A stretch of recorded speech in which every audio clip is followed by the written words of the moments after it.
जय हिंद बच्चों, कैसे हैं आप सब। आशा करती हूँ खूब स्वस्थ और मस्त होंगे आप लोग और खूब मन लगा के पढ़ाई कर रहे होंगे। आपका एग्जाम आने वाला है ना, तो पढ़ाई आपकी जारी होगी, ऐसा हम मान के चलते हैं। तो आइए बच्चों, आपका चैप्टर 4 सूर्यकांत त्रिपाठी निराला जी का जो उत्साह और अट नहीं रही है, उत्साह और अट नहीं रही है, दो अलग अलग कविताएं हैं ना बच्चों, उसके बारे में पढ़ेंगे। उससे पहले हम सबसे पहले सूर्यकांत त्रिपाठी निराला के बारे में अच्छे से समझ लेते हैं, क्योंकि बच्चों जिसके द्वारा रचित कविता है या कहानी है, कुछ हमको पढ़ना है तो सबसे पहले क्या होता है, हमको उनके बारे में अच्छे से जानकारी होना समझ जरूरी है। क्यों? क्योंकि इनसे भी रिलेटिव हमारे एग्जाम में क्वेश्चन बनते हैं। जैसे सूर्यकांत त्रिपाठी द्वारा रचित रचनाओं को दे देंगे, निम्न में से कौन सी रचनाएं उनकी नहीं है या उनकी हैं, इस प्रकार से कौन कहानी है या उत्साह किसने लिखा है, इस प्रकार से बहुत सारे क्वेश्चन इनके जीवन परिचय से संबंधित बन जाते हैं बच्चों।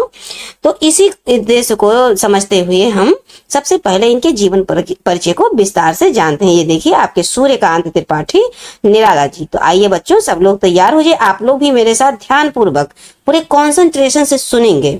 सुनने मात्र से आपके दिमाग में चीजें बैठी रहेंगी। 2 से 3 बार इसको सुन लेंगे ध्यान पूर्वक, और प्लस जब हम इसके उत्साह कविता और अट नहीं रही है, जो 2 कविताएं हैं बच्चों, इसको डिटेल समझाएंगे, इसका व्याख्या करेंगे, उसके बाद में इससे रिलेटिव क्वेश्चन आंसर कराएंगे, तो आपकी चीजें 100% क्लियर हो जाएंगी। बस काम क्या रह जाएगा बच्चों, रिवीजन करना, क्योंकि सफलता का दूसरा नाम क्या है, रिवीजन करना।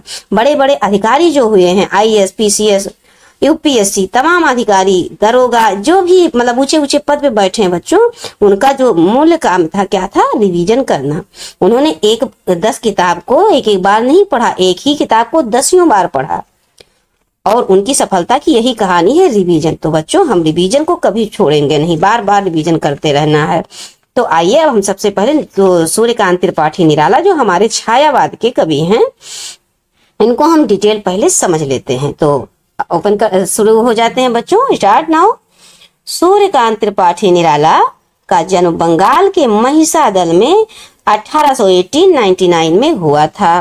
वह मूलतः गढ़ाकोला जिला, उन्नाव जिला था, डिस्ट्रिक्ट क्या था, उन्नाव था, और मूलतः गढ़ाकोला से, तो जो उन्नाव डिस्ट्रिक्ट है बच्चों, ये उत्तर प्रदेश है, वहां के निवासी थे। निराला की औपचारिक शिक्षा बच्चों 9वीं तक महिसादल में ही हुई। उन्होंने स्वाध्याय, देखिए सेल्फ स्टडी यहाँ हर जगह इंपॉर्टेंट है बच्चों। सेल्फ स्टडी से संस्कृत भाषा हो गया, बांग्ला भाषा हो गया, अंग्रेजी भाषा का अच्छा ज्ञान कर लिया बच्चों, अर्जित कर लिया। वह संगीत और दर्शन शास्त्र के भी गहरे अध्येता थे, अर्थात उन्होंने संस्कृत और दर्शन शास्त्र का भी अध्ययन किया था। रामकृष्ण परमहंस और स्वामी विवेकानंद की विचारधारा ने उन पर विशेष प्रभाव डाला, अर्थात वो स्वामी विवेकानंद और उनके गुरु रामकृष्ण परमहंस से वो काफी प्रभावित हुए। आगे बच्चों देखिए, अब हम चीजें सुनते हैं ध्यान पूर्वक, कंसंट्रेशन से सुनने मात्र पे फोकस कीजिएगा बच्चों। निराला का पारिवारिक जीवन दुखों और संघर्षों से भरा रहा। आत्मीय जनों के असामयिक निधन, जो उनके अपने थे, उनका असामयिक बिना समय से ही निधन ने उन्हें भीतर से एकदम से तोड़ दिया था, दुखी कर दिया था। आगे साहित्यिक मोर्चे पर भी उन्होंने अनवरत संघर्ष किया, अनवरत अर्थात निरंतर संघर्ष करते रहे। आगे बच्चों 1961 में उनका देहांत हो जाता है। जन्म कब होता है बच्चों, जन्म को एक बार फिर से रिपीट करते हैं बार बार, 1899 और 1961, 1899 और 1961, 1899 को उनका जन्म और 1961 को उनकी मृत्यु हो जाती है बच्चों। अब आइए हम उनके रचनाओं की तरफ, जो मोस्ट इंपॉर्टेंट है उसकी तरफ बढ़ते हैं। उनकी प्रमुख काव्य रचनाएं हैं बच्चों, अनामिका, परिमल, गीतिका, कुकुरमुत्ता और नए पत्ते। क्या है अनामिका और क्या कहते हैं, अनामिका, परिमल और गीतिका।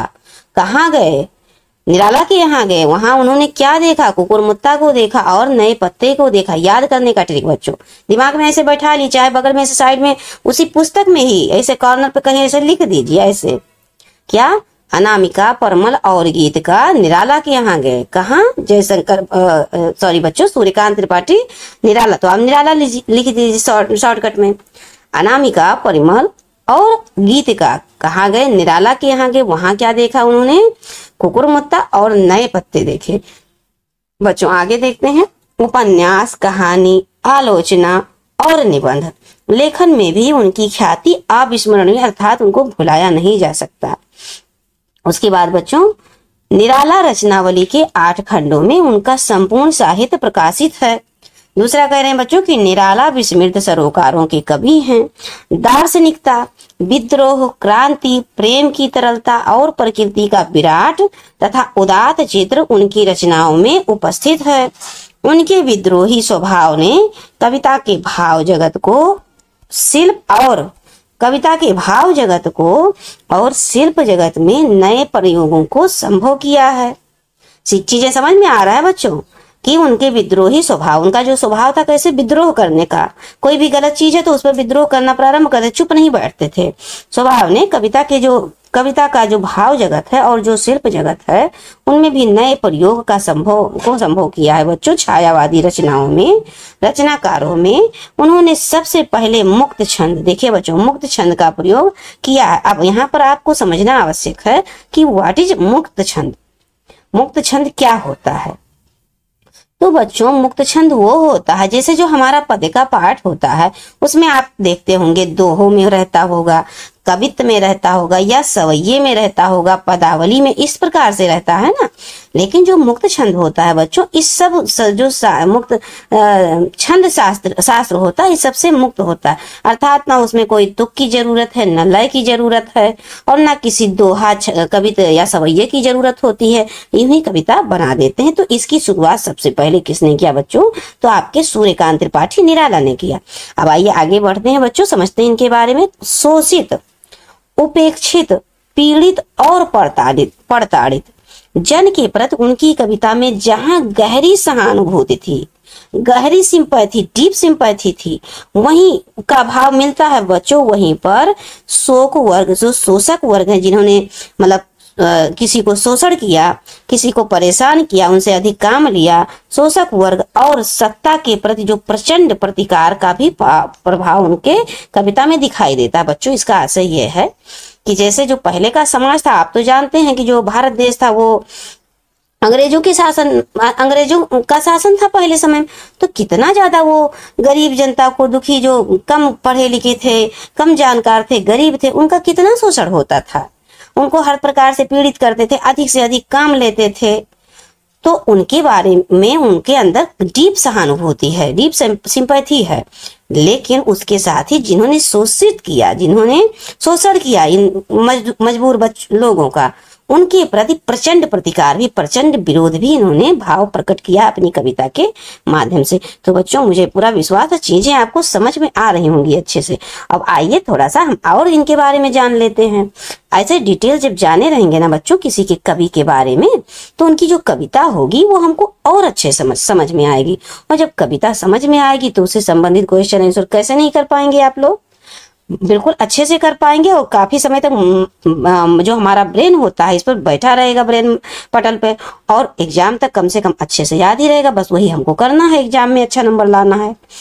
तो अब आइए बच्चों देखिए उत्साह। अब देखिए जो उत्साह हमारे चैप्टर में दिया, जिसको हम पढ़ेंगे नेक्स्ट क्लास में, उत्साह एक आवाहन गीत है, मतलब एक पुकार का गीत है, एक बुलाने का गीत है, आह्वान कर रहे हैं आइए, जो बादल को संबोधित, किसको संबोधित? पहले के जमाने में क्या होता था बच्चों, ये जो अंग्रेज शासक होते थे, ये कवियों की जो रचनाएं होती थी, कविताएं होती थी, अगर डायरेक्ट कोई चीज कह देते थे तो क्या होता था, उनकी रचनाओं को प्रकाशित नहीं होने देते थे, जब्त कर लेते थे। जैसे प्रेमचंद का एक था गोदान या गबन कोई, तो उसको जब्त कर लिए थे, सोजे वतन नाम से उन्होंने उसको फिर से प्रकाशित कराया, जो कि क्या कहते हैं आंदोलनकारियों के लिए काफी सहयोग रहा। तो उसको क्या किया, अंग्रेजों ने जब्त कर लिया। तो क्या करते थे ये छायावाद के लोग, छायावाद कवि लोग, कि ये किसी मतलब प्राकृतिक वस्तु को संबोधित करते हुए कहते थे, तो इसलिए अंग्रेज लोग समझ नहीं पाते थे और इसलिए उस पर कोई रिएक्शन नहीं कर पाते थे। यही रीजन था बच्चों कि इन्होंने आवाहन गीत गाया जो कि बादल को संबोधित किया। चीजें आपको समझ में आ रही होंगी बच्चों, ये हमें पूरा विश्वास है। आगे चलिए, आगे हम समझते हैं बातों को। बादल निराला का प्रिय विषय है। बादल क्या है? ये निराला जी का, सूर्यकांत त्रिपाठी निराला जी का एक प्रिय विषय है। कविता में बादल एक तरफ पीड़ित प्यास जन की आकांक्षा को पूरा करने वाला है, तो दूसरी तरफ वही बादल नई कल्पना, नए अंकुर के लिए विध्वंस, विप्लव और क्रांति चेतना को संभव करने वाला भी है। आगे फिर कवि जीवन को व्यापक और समग्र दृष्टि से देखता है। जो कवि है इनमें, ये अपने जीवन को या मानव जीवन को एक व्यापक दृष्टि से, संकुचित नहीं, बहुत छोटे में नहीं, एक बड़े विस्तार में, बिग थिंकिंग हो करके व्यापक दृष्टि से, समग्र दृष्टि से देखते हैं। और बच्चों, कविता में ललित कल्पना और क्रांति चेतना दोनों है। क्या? ललित कल्पना में मतलब रोचकता भी है और क्रांति की भावना भी है, विद्रोह की भावना भी है। आगे देखिए बच्चों, सामाजिक क्रांति या बदलाव में साहित्य की भूमिका महत्वपूर्ण होती है। जो सामाजिक क्रांति होती है, समाज में जो परिवर्तन लाना होता है, तो उसमें जो साहित्य होती है, जो कवियों द्वारा लिखे जाते हैं, कविता हो गई, गद्य हो गया, इसकी महत्वपूर्ण, क्योंकि इसी को जनता पढ़ती है और इसी से प्रोत्साहित होती है, हिम्मत और बल मिलता है, जानकारी मिलती है कि हमें क्या करना चाहिए, कैसे करना चाहिए, निडर किस प्रकार रहा जाएगा, किस प्रकार अपने हक के लिए लड़ा जाएगा। इसी तरह से ये महत्वपूर्ण भूमिका होती थी, यही कह रहे हैं। आगे निराला इसे नवजीवन और नूतन कविता के संदर्भों में देखते हैं, मतलब नए जीवन और नई कविता के संदर्भ में निराला जी इसको देखते हैं। अब देखिए बच्चों, दूसरा जो है ये आपका थोड़ा सा ऊपर हल्का सा कर देते हैं और देखिए समझते हैं। जो दूसरी कविता है बच्चों, अट नहीं रही है। कविता फागुन की मादकता को प्रकट कर रही है। क्या? जो फागुन महीना होता है ना, जिसमें होली आती है, वही फागुन मास की मादकता को प्रकट करती है। कवि फागुन की सर्वव्यापक, ये बच्चों जो कवि हैं वो फागुन की सर्वव्यापक सुंदरता को अनेक संदर्भों में देखता है। जब मन प्रसन्न हो तो हर तरफ फागुन का ही सौंदर्य और उल्लास दिखाई पड़ता है।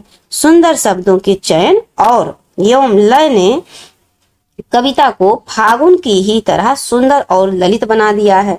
जो इन्होंने अपने कविता में सुंदर शब्दों का प्रयोग किया है, लयबद्ध किया है बच्चों, उसकी वजह से जो ये कविता है वो फागुन की तरह सुंदर और ललित हो गई है। तो हमें पूरा विश्वास है बच्चों कि चीजें आपको अच्छे से समझ में आ रही हैं। आज हम इनके सूर्यकांत त्रिपाठी निराला को भली प्रकार से अच्छे से समझ लिया है। मुझे विश्वास है चीजें आपको अच्छे से समझ में आ रही हैं बच्चों, और आपको लग रहा है कि मैम का ये प्रयास अच्छा चल रहा है, तो आप इसको बहुत सारे जो भी आपसे रिलेटिव हैं, आपके संबंधित हैं, आपको जिनके बारे में जानकारी है कि जो इस क्लास में पढ़ते हैं, क्लास 10 में, तो उनको ये बच्चों शेयर अवश्य करें। और दूसरी बात बच्चों, इस चैनल को सब्सक्राइब कर लें। और तीसरी बात ये कि अगर आपको लग रहा अच्छा लग रहा है, प्रयास अच्छा है, आपको लग रहा है कि हमारे काम का है, हमें चीजें और अच्छे से कॉन्सेप्ट हमारा क्लियर हो रहा है, तो इसको लाइक करें बच्चों। तो आइए इन वाक्यों के साथ, और आपको हम एक छोटा सा टिप्स देंगे बच्चों कि आप निरंतरता बनाइए, अपनी जो स्टडी है उस पर कंटिन्यूटी बनाइए। एग्जाम तक, कम से कम एग्जाम तक आप सबको भूल जाइए। अब आपके पास 3-4 महीना बचा है ना, दुनियादारी एकदम भूल जाइए। खाइए और खूब नींद भर सोइए अच्छे से, और खूब पढ़िए। इसके अलावा तीसरा कुछ नहीं। खाइए, पढ़िए, सोइए, और इसी में मस्त रहिए। अपनी पढ़ाई को लेके हर समय अपने दिमाग में सोचिए क्या रणनीति बनाए, कैसे रणनीति बनाए हम कि ये सब्जेक्ट हमारा अच्छे से अच्छा आ जाए। हर सब्जेक्ट में बराबर फोकस कीजिए। ऐसा नहीं है बच्चों कि मतलब आपका जो प्रिय सब्जेक्ट जो आपको अच्छा लग रहा है उस पर नहीं, जो अच्छा सब्जेक्ट नहीं लग रहा है या जो आपको समझ, उस पर भी फोकस आपको करना है। क्यों? क्योंकि आपको मैक्सिमम मार्क से मतलब है। मतलब नहीं रखता कि कौन क्या विषय है, कौन क्या विषय है। मतलब ये है मेन, सबसे पहली बात तो जो आपको इंटरेस्टेड है, जो आप फ्यूचर में जिसको लेके आगे बढ़ेंगे, जिस सब्जेक्ट को लेके, वो तो है ही। लेकिन जो अनइंटरेस्टेड है, जिसमें मन नहीं लगता लेकिन उसको पढ़ना है, उसमें भी रुचि जगाकर, इंटरेस्ट जगाकर पढ़िए, ताकि चीजें अच्छे से समझ में आए और आप एग्जाम में अतिरिक्त जो प्रेशर है माइंड पे वो ना महसूस करें, क्योंकि कंटिन्यूटी बनी रहेगी। तो 99%, 100% लगभग चीजें आपकी कंप्लीट हो जाएंगी। बचेगा क्या बच्चों? रिवीजन। ओनली जो रिवीजन होता है यही आपको अच्छा सफलता दिला देगा, अच्छे अंकों से सफल कराएगा। तो आइए बच्चों, इन मोटिवेशन शब्दों के साथ अब हम इस वीडियो को समाप्त करते हैं और मिलते हैं आपको नेक्स्ट क्लास में उत्साह और अट नहीं रही कविता के साथ। जय हिंद बच्चों।